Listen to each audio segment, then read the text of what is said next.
आप सब पर सलामती हो। मैं यासिर रशीद हूँ और आप मेरा वीलॉग देख रहे हैं। नाज़रीन, पाकिस्तान की मजमूई जो सियासी सूरत हाल है उससे वाकफियत आप गाहे बगाहे रखते हैं और वाकफियत जानने की कोशिश भी करते हैं कि किस तरीके से मुल्क के अंदर तब्दीलियाँ क्या रूनमा हो रही हैं। लेकिन मौजूदा सूरत हाल में निगरान हुकूमत की तरफ से एक अहम इकदाम उठाया गया है।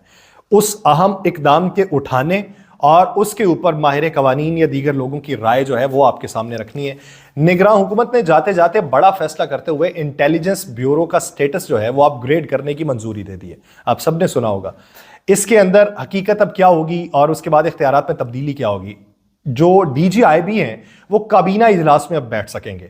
आईबी का इदारा अब इंतजामी और माली इख्तियारात में खुद मुख्तार हो जाएगा। वज़ीर आज़म ने रूल्स ऑफ बिजनेस 1973 के रूल 3 के तहत हासिल इख्तियारात जो हैं वो इस्तेमाल करते हुए इंटेलिजेंस ब्यूरो डिवीजन के नाम से एक नया डिवीजन कायम करने की मंजूरी दी है जो काबीना सेक्रेटरीट के तहत काम करेगा। इस ज़मीन में जारी होने वाला जो नोटिफिकेशन है उसके मुताबिक जो डायरेक्टर जनरल इन्वेस्टिगेशन ब्यूरो हैं उनका ओहदा सेक्रेटरी इंटेलिजेंस ब्यूरो के बराबर होगा। मुतल्लिका रूल्स ऑफ बिजनेस में तरामीम की जाएंगी। डिवीजन बनने के बाद अगरचे आईबी चीफ काबीना इजलास में तो बैठ सकेंगे लेकिन दीगर डिवीजन्स की तरह उसके फंड्स का ऑडिट नहीं हो सकेगा और ना ही आईबी डिवीजन में पोस्टिंग और ट्रांसफर्स दीगर डिवीजन्स की तरह गजट ऑफ पाकिस्तान में नोटिफाई होंगे। आईबी के साबिका चीफ्स और रिटायर्ड ब्यूरोक्रेट्स ने इस इकदाम को उजलत में किया गया कदम करार दिया। आईबी के एक साबिक चीफ हैं, उन्होंने किसी को नाम न जाहिर करने की शर्त पे ये कहा है कि इस किस्म के फैसले जो हैं वो मुंतखब हुकूमत को लेने चाहिए। ये कोई माकूल बात नहीं है कि मुंतखब हुकूमत बनने के अमल में है और निगरान हुकूमत ऐसे बड़े पॉलिसी तब्दीली के फैसले अपने आखिरी दिनों में कर रही है। डिवीजन का स्टेटस मिलने के बाद आईबी चीफ अब काबीना के इजलास में बैठ सकेंगे जिसमें वो नॉर्मल हालात में नहीं बैठते। वो सिर्फ उस वक्त आते हैं जब काबीना उन्हें किसी खास मसले पर ब्रीफिंग देने के लिए तलब करती है। लेकिन अब ओहदा डिवीजन इंचार्ज वो काबीना बराए ओहदा डिवीजन इंचार्ज वो काबीना इजलास में बैठा करेंगे और इससे ब्यूरो की कारकर्दगी भी कोई खास असर नहीं पड़ेगा। यह हुक्म फौरी तौर पर नाफिजुल अमल होगा और डीजी इंटेलिजेंस ब्यूरो बलहाज़े ओहदा सेक्रेटरी इंटेलिजेंस ब्यूरो डिवीजन के फराइज अंजाम देंगे। इस ज़िमन में रूल्स ऑफ बिजनेस में जरूरी तरामीम बाद में कर ली जाएंगी। अब बाद में मुंतखब हुकूमत क्या इसमें तरमीम करेगी, ये एक बुनियादी सवाल है। काबीना डिवीजन ने आईबी को आईबी डिवीजन बनाने का बाज़ाब्ता नोटिफिकेशन जारी कर दिया और इस ऑफिस मेमोरेंडम की कॉपी जो है वो सेक्रेटरी काबीना डिवीजन, सेक्रेटरी बराए सदर ममलिकत, सेक्रेटरी बराए वज़ीर आज़म, तमाम वजारतों और डिवीजन्स के in charge secretaries, secretary senate, secretary कौमी असम्बली, तमाम सूबाई चीफ सेक्रेटरीज और एजीपीआर को भेज दी गई है। डिवीजन का स्टेटस मिलने के बाद इन्वेस्टिगेशन ब्यूरो का इदारा अब इंतजामी और माली इख्तियारात में खुद मुख्तार हो जाएगा। इससे पहले रूल्स ऑफ बिजनेस के तहत आईबी जो थी वो काबीना डिवीजन का झैली इदारा था। अब वो कैबिनेट के अंदर बतौर मेंबर शिरकत कर सकेंगे। हो सकता है कि बहुत से लोगों के इस पे एतराज ना हो, अगली हुकूमत को भी इस पे एतराज ना हो और अगली हुकूमत इसी तरीके से ये जो तब्दीली है वो करने की भी ख्वाह हो। इसमें कोई इबाम नहीं है, हो सकता है ख्वाह हो और इससे बेहतरी के इम्कानात रोशन हो रहे हो। लेकिन मुंतखब हुकूमत को उन दिनों में जिन दिनों में वो रुखसत हो रही है और नई हुकूमत ने आना है वो सिफारिश के तौर पर सिर्फ ये पेश कर जाते। ये इकदाम हो सकता है कि मुस्तकबिल में अगर इसे मजबूत होना था तो इन दिनों में इसके ऊपर जो अमल दरामद है वो इसको खटाई में ना डाल दे और मुस्तकबिल में जाके इसके ऊपर बहुत ज़्यादा बहस व मुबाहिसा ना शुरू हो जाए।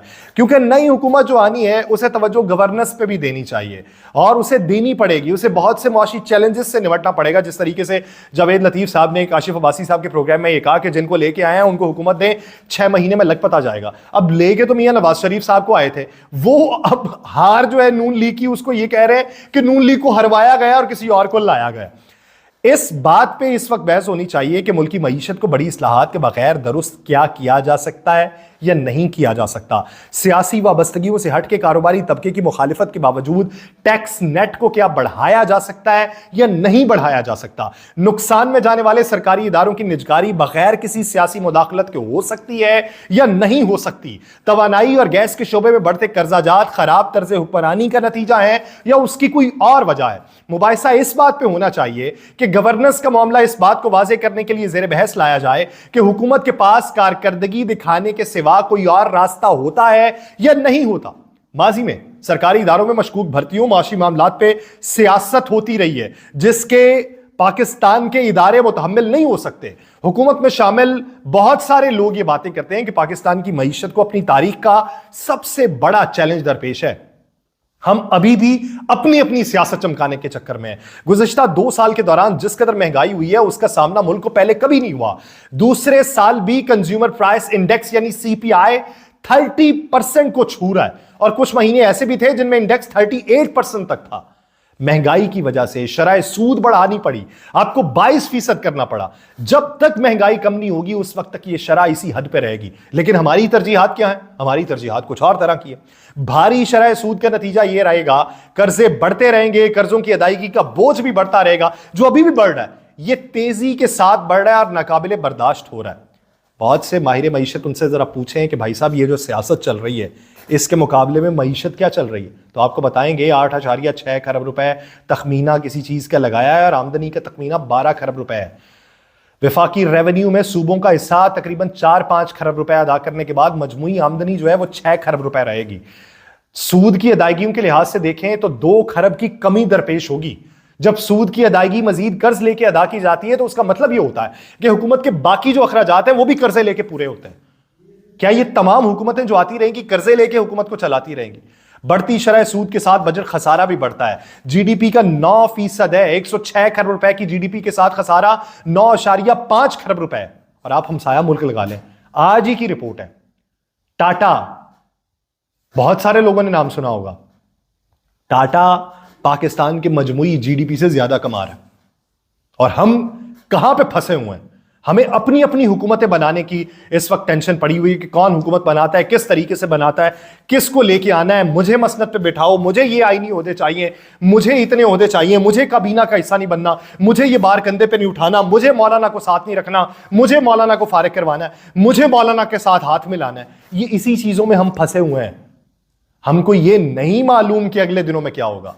अगर इसी तरीके से हुकूमतें बनेगी कुछ बेहतरी नहीं आएगी।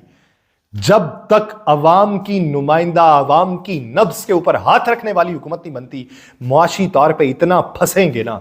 ये अवाम जो अब आप मोरों में देखते हैं कि सड़कों पे निकली हुई है, आप सोशल मीडिया पे एहतजाज करते देखते हैं, बैरून मुल्क से ओवरसीज पाकिस्तानियों के मसाइल देखते हैं, उन्हीं मसाइल की वो गर्दान करते हुए दिखाई देते हैं। ये करते रहेंगे और ये हवा मजीद बढ़ता रहेगा। 2024 से आगे फाइनेंसिंग गैप के लिए एक और आईएमएफ प्रोग्राम की जरूरत पड़ जानी है आपको। नई हुकूमत सख्त दबाव में हो सकती है। इस प्रोग्राम में किफायत शारी के सख्त इक़दाम का मुतालिबा किया जा सकता है। तो ये जब बंदर बांट करेंगे एक दूसरे को साथ लेके, खाक वजारतें कम करेंगे, जो बिलावल भुट्टो कहते हैं कि इतनी वजारतें कम कर देंगे, किस तरीके से करेंगे? जब मखलूत हुकूमत बनाना पड़ेगी। हुकूमत अगर मखलूत ही बनेगी कोई देर पा फैसले नहीं होने वाले। और अगर इस तरीके की बनेगी 6 महीने, लोग कहते हैं 6 महीने चल के दिखा दें, 3 महीनों बाद ही उल्टी धड़ाम करके गिरी होगी, जितना आवाम का प्रेशर बढ़ा हुआ होगा। लेकिन ये बुद्धि के अंदर बात नहीं जाती लोगों की, ये अकल जो है ना, ये बंद हो चुकी है लोगों की और उन्हें कुछ दिखाई नहीं देता, सिर्फ कुर्सी की चमक दिखाई दे रही है और कुर्सी पे बैठ के घूमना दिखाई दे रहा है। अवाम घूम गए ना तो सबके लिए मुश्किल हो जाएगी। मुझे दीजिए इजाजत, अल्लाह ने के बाद।